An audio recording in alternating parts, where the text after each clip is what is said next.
తస్సత్తయ్య నేనుండగా లహరి పాపని టచ్ చేస్తారా? మీరు దమ్మున్న మగాళ్ళైతే పాపని టచ్ చేయండి, పాపని మీకిస్తాను. ఓహో, అంతే కదా.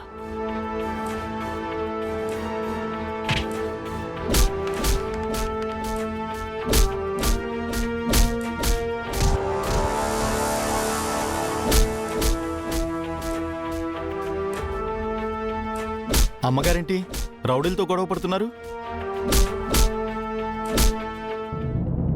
అనంతబాబు, అనంతబాబు, ఏమైంది సీను? ఎందుకలా కంగారు పడుతున్నావు? ఈ సందు చివర త్రిపురమ్మ గారు రౌడీలతో గొడవ పడుతున్నారు. ఏంటి గొడవ పడుతున్నారయ్యా? ఈ సత్యం మళ్ళీ ఏం కొంప ముంచిందో ఏంటో. పదండి.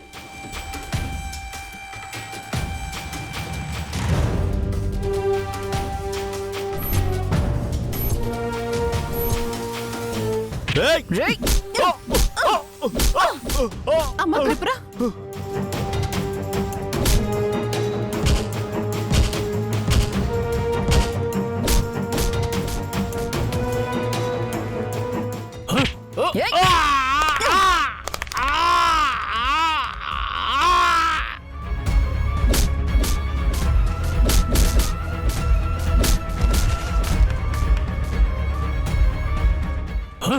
ఏయ్! ఓ!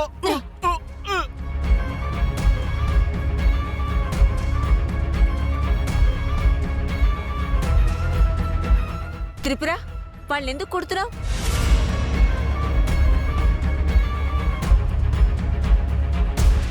అమ్మని దొరికేసాన్రే బాబు, వీళ్ళొచ్చేసారేంటి? అమ్మ త్రిపుర, పాపెవరు?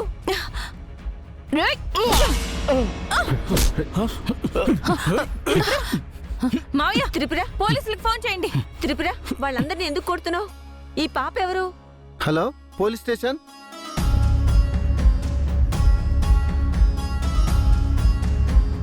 అమ్మా,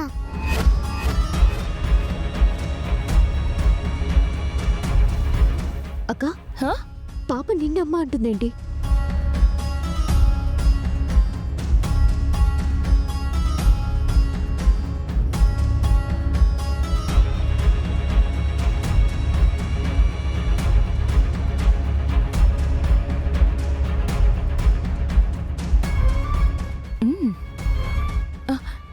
ఏముంది గాయత్రి, చిన్నపిల్లలు ఎవరినైనా అమ్మానే అంటారు.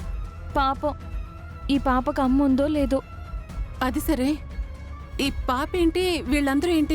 అదే అత్తయ్య, పిల్లల్ని ఎత్తుకెళ్ళిపోయే దొంగల ముఠా గురించి మనం టీవీలో విన్నాం కదా, వాళ్లే ఈ దొంగ నాయాళ్ళు.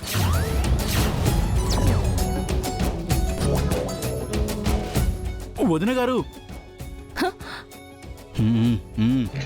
అదే దొంగ వెధవలు.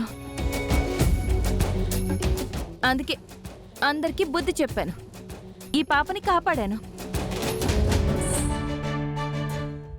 వచ్చారా? చాలా సినిమాల్లో చూసా, క్లైమాక్స్ లో పోలీసులు వస్తారు కదా, నాకు తెలుసులే. వదిన గారు. అబ్బా, నేను ఇప్పుడు త్రిపురని కదా. ఎస్ఐ గారు, ఈ దొంగల్ని అరెస్ట్ చేయండి.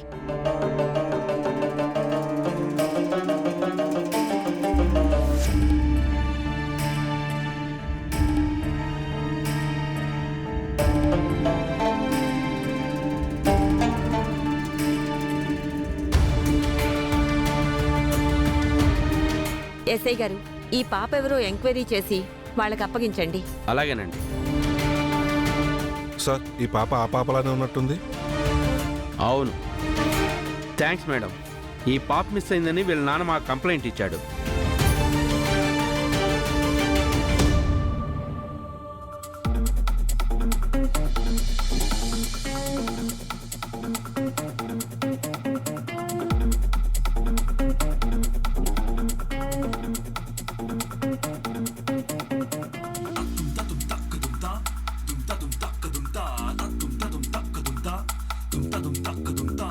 మామగారు, ఈ పాపని మనం గుళ్ళో చూసాం కదా,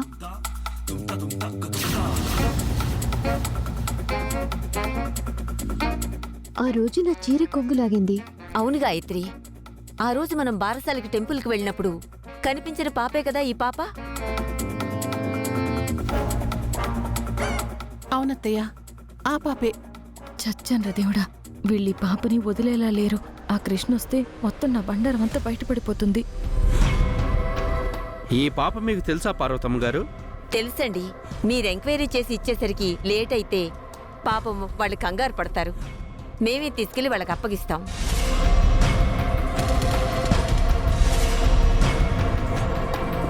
మీకే ఇబ్బంది ఉండదు. అలాగేనమ్మా. పాపను మీరే అప్పు చెప్తానంటే అంతకన్నా ఏం కావాలి? వస్తాం మేడం. కమాన్. బామ్మగారు, మనకెందుకు వచ్చిన తలనొప్పి? ఈ పాపని వాళ్ళకి ఇచ్చేయచ్చు కదా. పాపం వాళ్ళ నాన్న ఎంత కంగారు పడుతున్నాడో ఏంటో.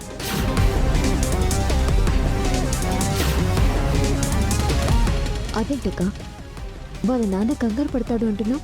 ఏదో నీకు ఆయన తెలిసినట్టు మాట్లాడుతున్నావు. అది కాదు గాయత్రి, పోలీసులు చెప్పారు కదా. ఏం లేదమ్మా, ఇన్నాళ్ళు నువ్వు కోమాలో ఉన్నావు కదా. కోమాలోంచి బయటికి వస్తే గుడికి వస్తావని మొక్కుకున్నాను. ఆ రోజు ఈ పాప దొరికిన గుడిలోనే దండం పెట్టుకున్నాను. పూజారి కూడా ఈ పాప ఆ గుడిలో పనిచేసే వాచ్మ్యాన్ కూతురేని చెప్పారు. సరే వెళ్దాం పదండి. అలాగే అత్తయ్య. రామ్మా.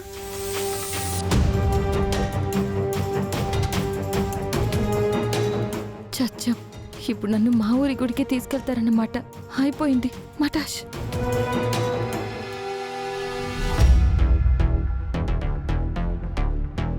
నన్నే చూస్తున్నారు, పదండి. బామ్మ, ఇప్పుడు అందరం గుడికెందుకు? వదినకు అసలే బాలేదు కదా. ఇంకోసారి వెళ్దాం. పాపని నేను తీసుకెళ్లి పూజారికి అప్పగిస్తాను. అవునత్తయ్య, అదే కరెక్ట్ అనిపిస్తోంది. మొక్కులు తీరిస్తే అక్క మామూలు మంచి అవుతుందేమో కదా అత్తయ్య. అయినా అలా మొక్కులు ఉంచుకోకూడదు. గాయత్రి కరెక్ట్గానే చెప్పింది. ఆ దేవుడి దయవల్ల త్రిపురకి ఏం కాకుండా బయటపడింది. అయ్యో, కన్నయ్య పాప కూడా మనకు కనిపిస్తే అంతకంటే ఆనందం ఏమీ లేదు.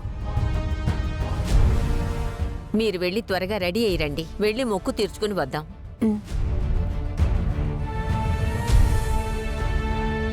అత్తయ్య, పాపం పాప ఎప్పుడు తిందో ఏంటో. ఇటువంటి తినిపిస్తాను.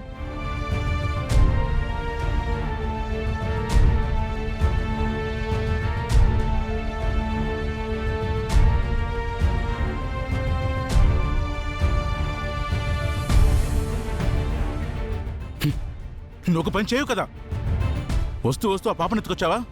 ఏంటి?